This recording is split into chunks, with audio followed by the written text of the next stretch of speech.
Imagine two grocery items sitting next to each other. One is labeled potato chips. The other is labeled potato.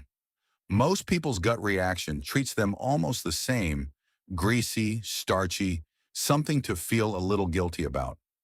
But one of these is a heavily processed snack food, and the other is one of the most nutrient-dense, potassium-rich vegetables you can buy. The name alone is doing a lot of unfair work here, and that mix-up is exactly the pattern behind every food on today's list. A lot of foods get judged the same way potatoes do, not by what's actually in them, but by association, by outdated headlines, or by a single scary-sounding word on the label: fat, cholesterol, carbs, sugar, without anyone checking what the actual research says. So today's ranking works backward from that mistake. Every food on this list had to clear two bars.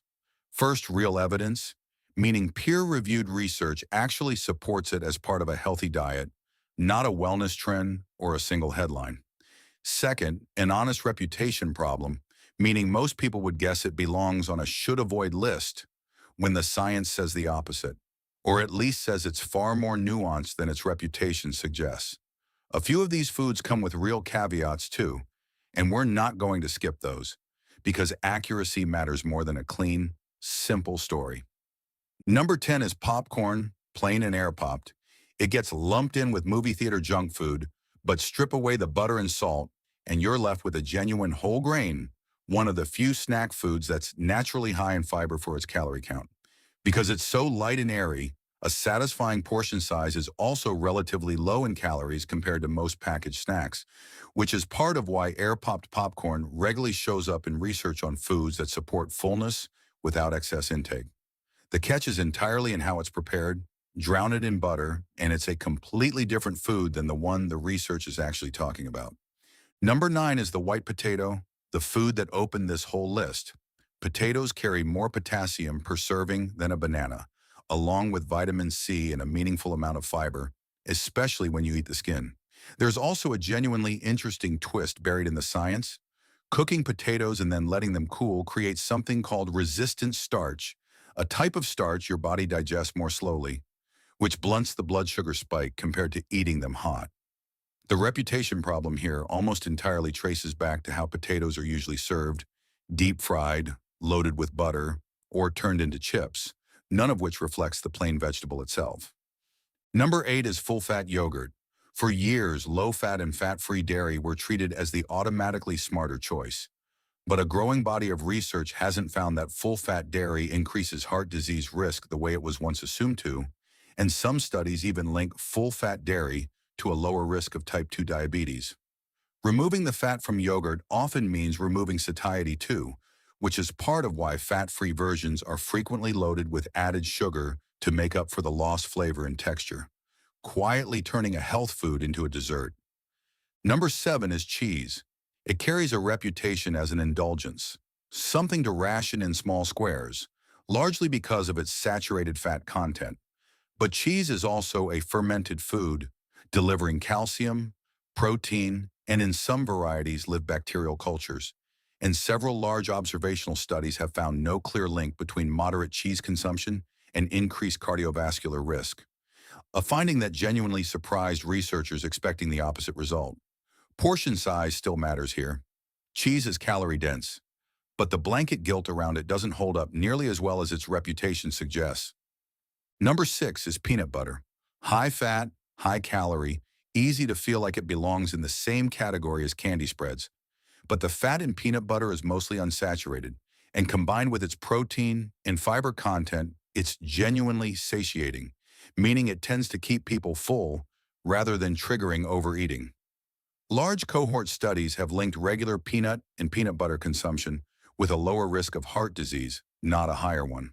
The version worth watching for is the kind packed with added sugar and hydrogenated oils, which is a different product than the simple ground peanut version the research is actually built on. Number 5 is coffee. It gets treated like a guilty vice, something people apologize for needing. But large-scale research following hundreds of thousands of people has consistently found that regular coffee drinkers have a lower risk of death from any cause compared to non-drinkers. along with links to reduced risk of type 2 diabetes and liver disease. The compounds responsible appear to be its polyphenols and antioxidants, not just the caffeine. The nuance matters here too. That benefit shrinks or disappears once you load a cup with syrup and whipped cream, and it can worsen anxiety or sleep in sensitive people. So moderate, plain coffee is really what the research is describing. Number 4 is the egg yolk specifically, not just the egg white. For decades, the yolk was treated as the dangerous half of the egg because of its cholesterol content, while the white was marketed as the safe, virtuous choice. More recent research has walked that fear back considerably, since dietary cholesterol has a much smaller effect on blood cholesterol for most people than saturated fat does. Meanwhile, the yolk is where almost all of an egg's actual nutrition lives: choline, vitamin D, and several other nutrients that the white simply doesn't contain, which makes tossing the yolk one of the more nutritionally costly food habits people picked up from an outdated fear. Number 3 is sourdough bread. Bread in general gets swept into the carbs are bad narrative, but sourdough is fermented using wild yeast and bacteria over many hours, a process that breaks down some of the gluten and starch before it ever reaches your plate. That fermentation appears to produce a gentler blood sugar response compared to many other breads, and it may also make sourdough easier to tolerate for some people with mild gluten sensitivity, though not those with celiac disease. It's still a refined grain product and portion still matters, but it's a genuinely different food, digestively, than a standard mass-produced loaf. Number 2 is coconut, specifically the whole fruit and coconut milk in reasonable amounts. And this one deserves an honest caveat rather than a clean win. Coconut is high in saturated fat, and current evidence generally supports replacing saturated fat with unsaturated fat for heart health. So coconut earns its spot for what it delivers beyond the fat: fiber, manganese, and a nutrient profile that unrefined coconut products carry alongside that fat, not for being a free pass on saturated fat itself.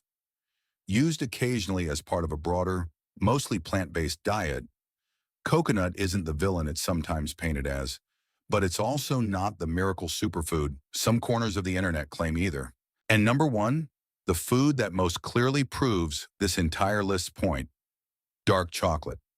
It's sold in the same aisle as candy bars, wrapped like a treat and eaten like a treat.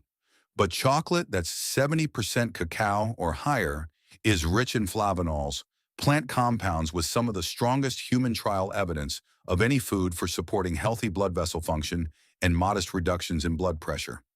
Randomized controlled trials have repeatedly shown measurable cardiovascular benefits from regular moderate dark chocolate intake, benefits that fade fast in milk chocolate, where added sugar and milk fat dilute the actual cacao content down to a fraction of what the research is testing. What ties this entire list together isn't a loophole or a trick. It's a reminder that a food's reputation and a food's evidence are frequently two completely different things. Every food here got mislabeled the same way, judged by a single ingredient, a old fear, or the company it keeps on a grocery shelf rather than by what actual research says about it. The real skill isn't memorizing this list. It's building the habit of asking what the evidence actually shows before a food gets sorted into good or bad, because that one question would have kept potatoes off nearly every guilt-tripping headline for the last 20 years.